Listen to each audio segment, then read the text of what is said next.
Ya, terima kasih. Saya akan memperkenalkan nama saya Popang dengan nomor stambuk 216611033 dari program studi Teknik Informatika, Fakultas Teknik Universitas Kristen Indonesia Toraja, angkatan 2016. Di sini saya akan menjelaskan tentang penelitian yang berjudul Pembuatan enkripsi menggunakan metode Advanced Encryption Standard dan Revert Shamir Enablement.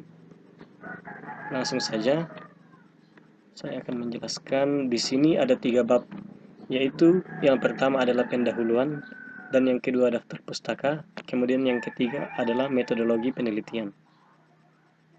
Oke. Ya, kita masuk ke bab yang pertama.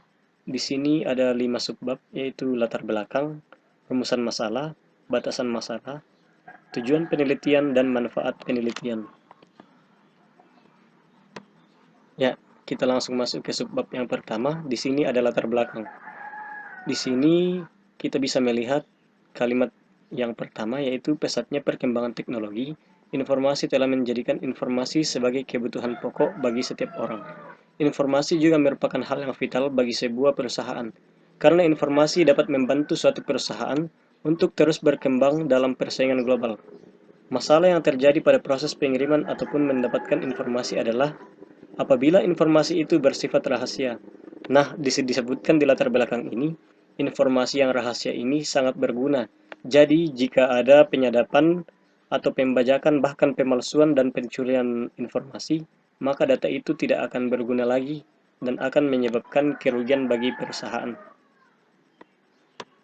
Oke, kita masuk di rumusan masalah, yaitu berdasarkan masalah pokok yang dibahas, penulis adalah membuat aplikasi enkripsi yang mudah digunakan dan menjamin kerahasiaan data dengan menggunakan metode Advanced Encryption Standard dan Revert Shamir Enablement. Ya, kita masuk ke subbab yang ketiga. Di sini ada batasan masalah. Untuk menghindari melosnya materi pembahasan tugas akhir ini, maka permasalahan dibatasi hanya mencakup beberapa hal. Di antaranya seperti yang kita lihat. Kemudian tujuan penelitian. Di sini ada 2 tujuan, yaitu dapat mengimplementasikan 2 buah metode enkripsi pada aplikasi pengamanan data berbasis client server yang mudah digunakan. Kemudian yang kedua adalah mengamankan data-data penting pada CV Maharta Mandiri Promo. Ya, di sini ada manfaat penelitian. Manfaat yang didapat dalam menulis skripsi ini terbagi menjadi 3. Yang pertama adalah bagi si penulis. Oke, kita masuk ke bab yang kedua. Di sini ada tinjauan pustaka, kemudian ada materi tentang landasan teori. Ya, di landasan teori ini terbagi menjadi 5, yaitu keamanan data, aplikasi, enkripsi dan deskripsi, kriptografi, kemudian ada advanced encryption modern. Di sini ada keamanan data.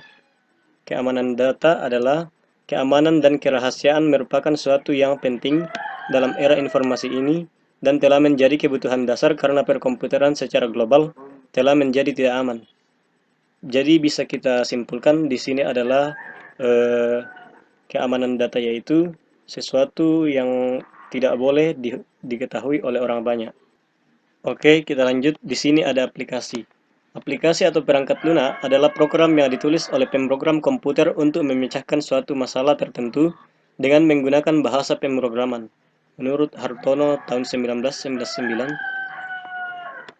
Kemudian enkripsi dan deskripsi. Enkripsi sendiri mempunyai pengertian, yaitu sebuah proses yang melakukan perubahan sebuah kode dari yang biasa dimengerti menjadi sebuah kode yang tidak bisa dimengerti. Kemudian deskripsi. Deskripsi sendiri adalah proses dengan algoritma yang sama untuk mengembalikan informasi teracak menjadi bentuk aslinya kembali. Lanjut, kriptografi. Kriptografi terbagi menjadi 2, yaitu di sini ada definisi kriptografi dan yang kedua algoritma kriptografi modern. Definisi kriptografi sendiri berasal dari bahasa Yunani, yaitu kriptos yang artinya secret atau rahasia, sedangkan graphein yang artinya writing atau tulisan. Jadi dapat disimpulkan di sini kriptografi yaitu secret writing atau tulisan rahasia. Kemudian di sini algoritma kriptografi modern. Di sini algoritma kriptografi modern terbagi lagi menjadi 3, yaitu algoritma simetris, algoritma asimetris, dan algoritma hibrida. Algoritma simetris sendiri adalah algoritma yang menggunakan kunci yang sama untuk enkripsi dan deskripsinya. Kemudian, algoritma asimetris adalah pasangan kunci kriptografi yang salah satunya digunakan untuk proses enkripsi dan yang satu lagi untuk deskripsi. Kemudian ada algoritma hibrida. Algoritma hibrida adalah algoritma yang memanfaatkan dua tingkatan kunci, yaitu kunci rahasia atau simetri, yang disebut juga session key atau kunci sesi, untuk enkripsi data dan pasangan. Kunci rahasia kunci publik untuk pemberian tanda tangan digital serta melindungi kunci simetri. Kemudian di sini ada Advanced Encryption Standard atau DES, Data Encryption Standard. Dianggap sudah tidak aman lagi karena dengan perangkat keras khusus kuncinya bisa ditemukan dalam beberapa hari.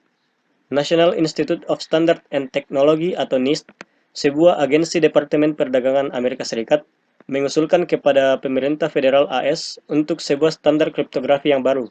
Jadi di sini untuk menghindari kontroversi mengenai standar yang baru tersebut, NIST mengadakan sayembara terbuka untuk membuat standar algoritma kriptografi yang diberi nama Advanced Encryption Standard atau AES.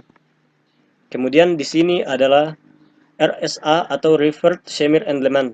Algoritma Reversed Shamir-Endleman dibuat oleh 3 orang peneliti dari MIT, yaitu Massachusetts Institute of Technology pada tahun 1976, yaitu Ron yang diambil dari kata R, Reversed, Adi atau S. Shamir yang diambil dari kata S, dan Leonard atau Endleman yang diambil dari kata A. Kemudian, keamanan algoritma reverse Shamir-Endleman terletak pada sulitnya memfaktorkan bilangan yang besar menjadi faktor-faktor prima.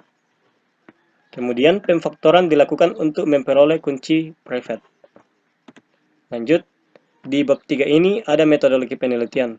Di metodologi penelitian terbagi menjadi 2, yaitu metode pengumpulan data yang meliputi metode observasi, metode wawancara, metode studi pustaka, metode studi literatur.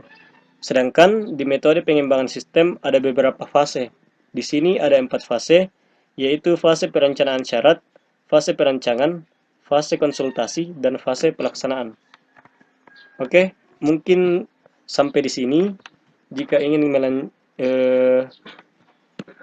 mendapat materi lanjutan tentang skripsi ini, saya akan melanjutkannya lain kali. Terima kasih.